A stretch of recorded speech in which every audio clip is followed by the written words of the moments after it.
7-bob Energo resurslar sarfi. Mazkur bobda hisobot yilida tashkilot bo'yicha jami energo resurslar sarfi va ularning turlari bo'yicha ma'lumotlar aks ettiriladi. 267-satrda tabiiy gaz sarfi 1000 kubometrda ko'rsatiladi. 268-satrda elektr energiya 1000 kilovatt-soatda ko'rsatiladi.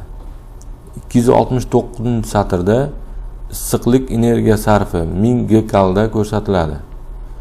270-satrda dizel yoqilg'isi tonnada ko'rsatiladi.